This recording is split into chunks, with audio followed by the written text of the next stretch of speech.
Hello, everyone, and welcome back to my podcast.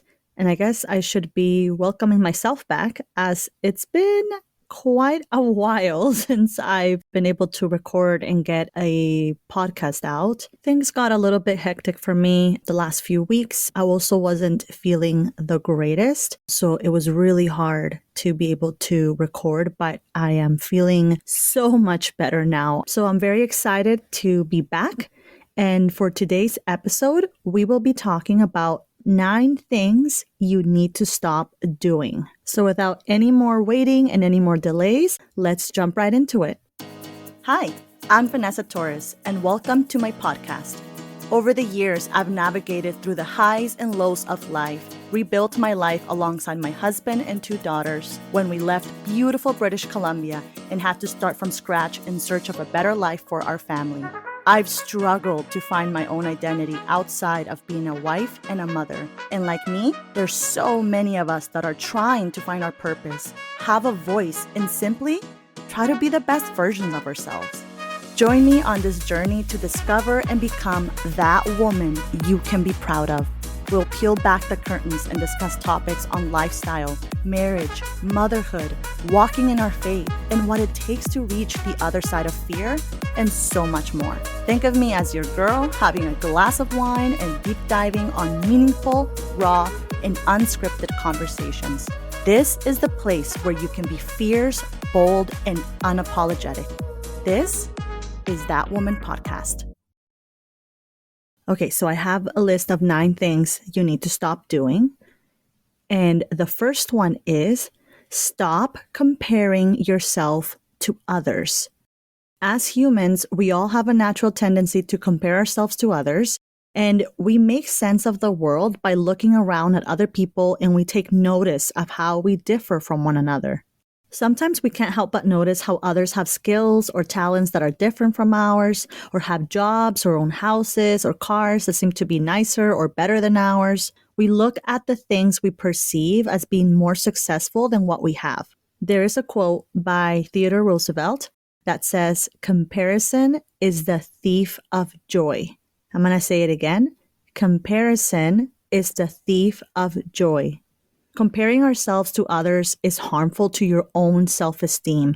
No 2 people were built alike, and we need to stop focusing on what other people do or have and redirect that focus back to us. Take time to get to know what your strengths are and what you're naturally good at. Practice gratitude and learn to celebrate others' successes without diminishing your own.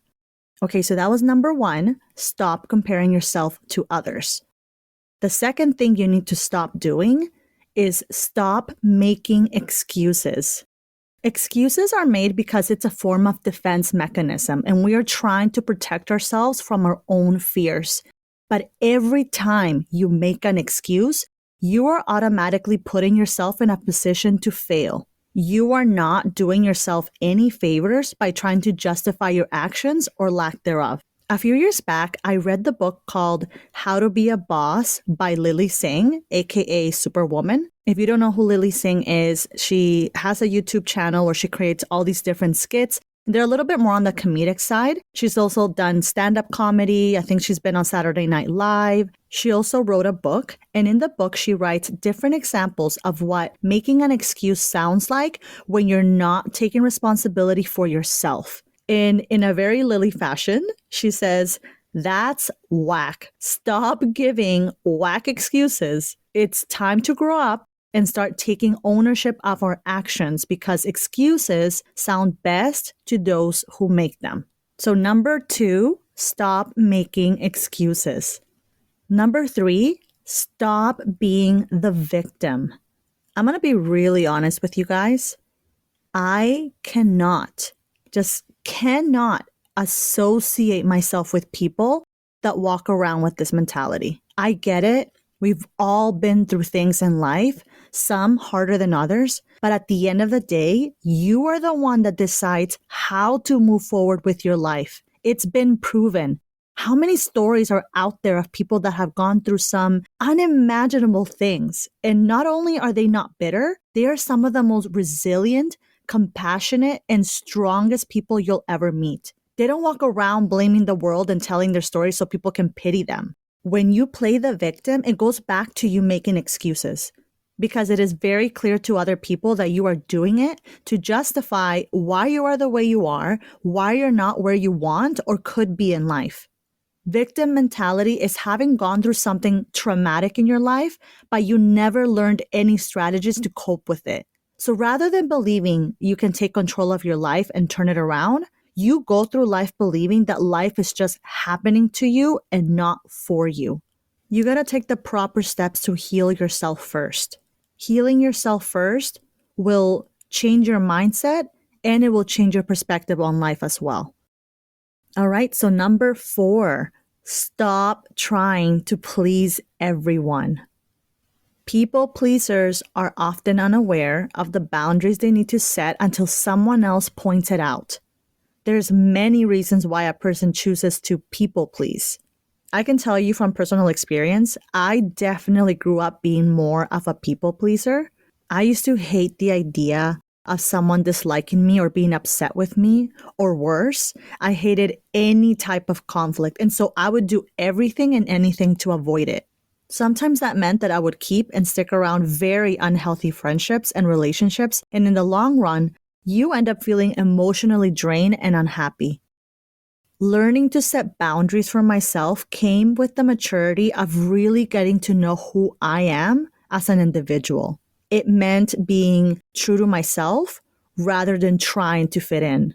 We all want to be accepted in some way or another. It's natural. It's just part of our DNA to want to be accepted. But the reality is that you need to recognize what your values are as a person and not be afraid to stand up for what you believe in, regardless if others are going to agree with you or not. Because the truth is, you are never going to make everybody happy. It's just not possible. You can't please and make everybody happy. So learn to be assertive. Learn that it's okay to say no to the things that don't bring you happiness, and learn to love yourself first. So number 4 was stop trying to please everyone. Number 5, stop living in the past.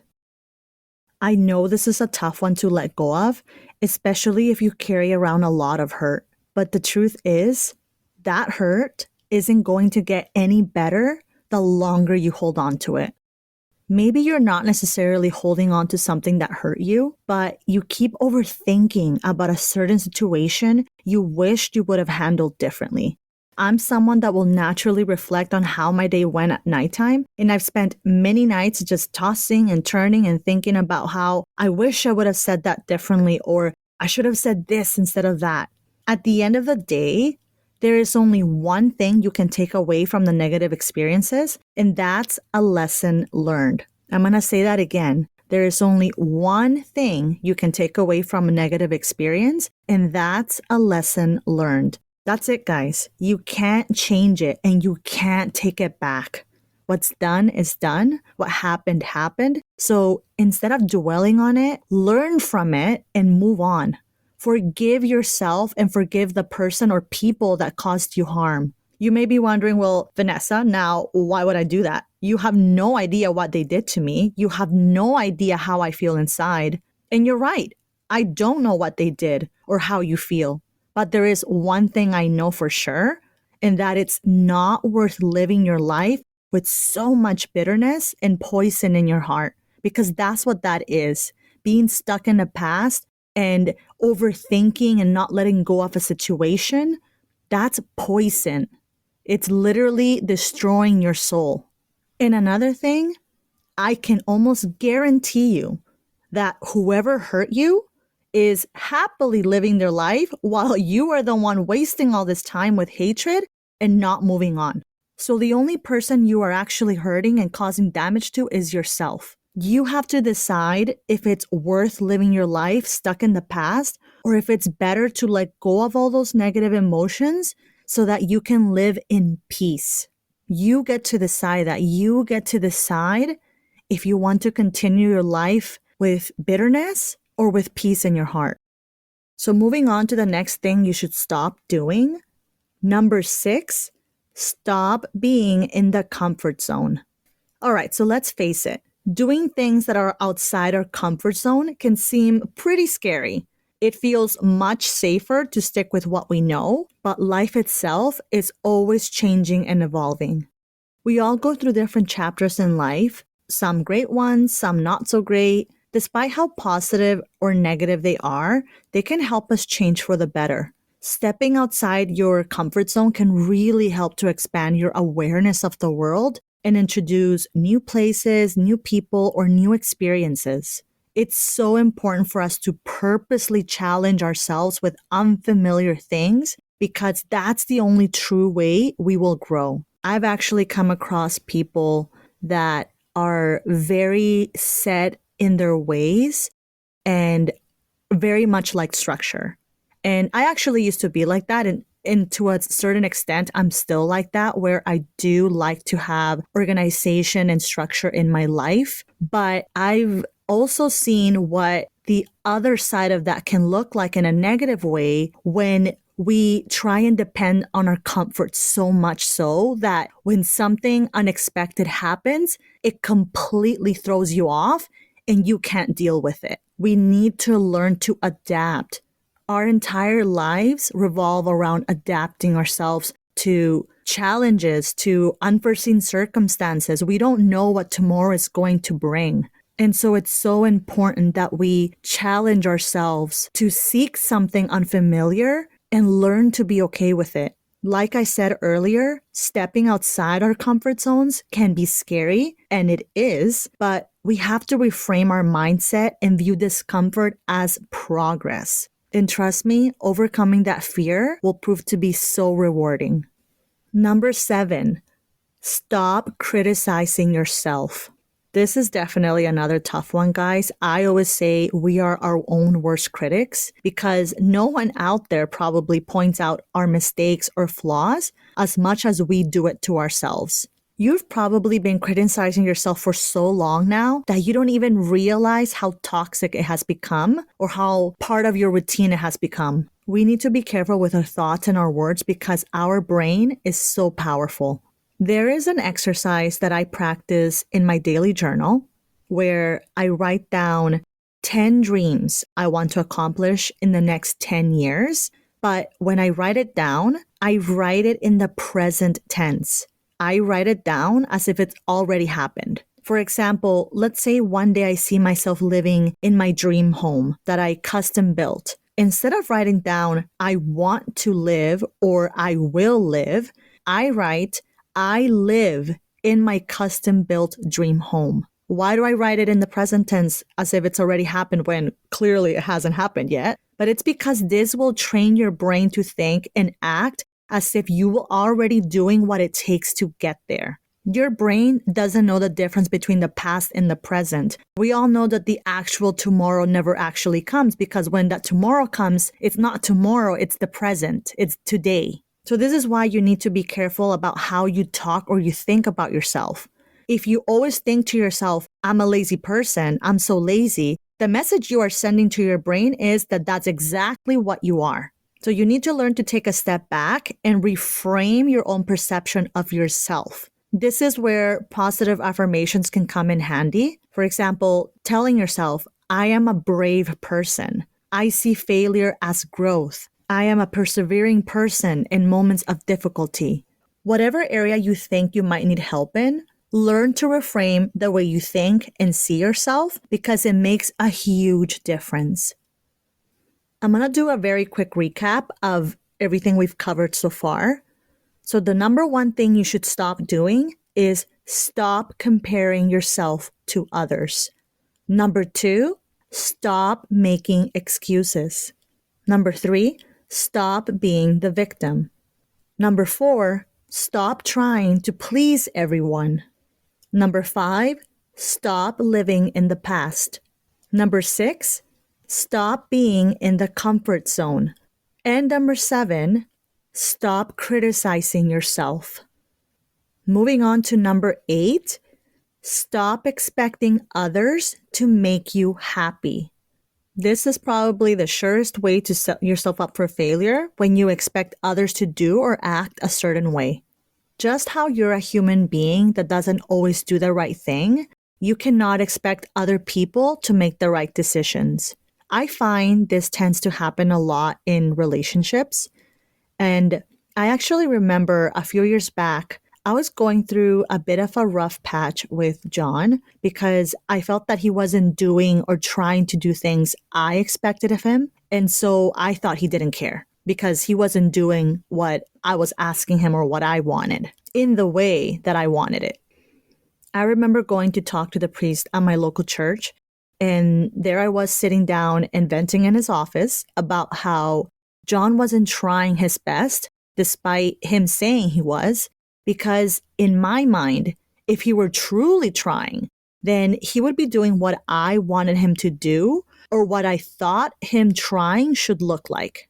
And I was just going off and on. And I remember after my venting, the priest just looked at me and he said, "Have you ever thought about the fact that you and John are completely different people? And if he's telling you that he's really trying, it's because as his own individual, that is the best he can do? Put yourself in his shoes. What if the roles were reversed and he were asking you to try your best and you knew you were giving it your all to the best of your ability, only for your partner to tell you you are not trying? How would that make you feel?" You guys, I started to get so hot and sweaty from the embarrassment because I knew that I had not once taken a second to realize that I was putting such an unrealistic expectation on John. We put this unrealistic expectation on other people as if it's their job to please us and make us happy, when in fact, it is our own responsibility. So moving forward, take off that expectation on others that it's their job to make you feel a certain way when it's not. It is on us. It is up to us to find what makes us happy. So number 8, stop expecting others to make you happy. And finally, number 9, stop avoiding feedback. The truth is, no one really likes to be given constructive feedback because it's not comfortable, because it doesn't feel good to know that maybe there is something you could be doing better. But just because we don't like it, it doesn't mean it isn't valuable. People are generally afraid of receiving feedback because they see it as negative or criticism, and so we tend to get defensive. But if we're trying to be a better version of ourselves and we want to continue working on ourselves, then we should actually look for feedback. We can't improve if we're unaware of what needs improving, or we can't pretend to ask and say, "Hey, can you give me some feedback?" And when you get the feedback, you don't like it and react in a negative way. That doesn't work either. So genuinely go to the people that you respect and trust and ask them to give you that constructive feedback. It is a great way for you to work on yourself. At first, it might take some time to get used to. After all, asking to be given any type of feedback means being very vulnerable to hearing things we may not like or that may be a bit hurtful. Overcoming that fear will not only help you improve yourself, but you will become more resilient because of it. All right, guys, so that was 9 things you need to stop doing. Thank you again for joining me in today's episode. If you found this episode helpful, I would love for you to share this episode with as many people as you know. And don't forget to follow this channel so you can be updated as soon as a new episode is released. Have an amazing week and continue striving to be that woman you can be proud of. I'll see you guys in the next episode. We finished already? Where did the time go? If you want more, be sure to follow this podcast so you can receive new episodes right when they're released. I'm curious, what was your biggest takeaway from this episode? What resonated with you the most? I'd love for you to let me know by leaving a review. Reviews let this platform know that amazing listeners like you enjoy the show. You can also come hang out with me on Instagram at Miss Vanessa Torres or at that.womanpodcast. Thank you so much for joining me, and I'll see you next week.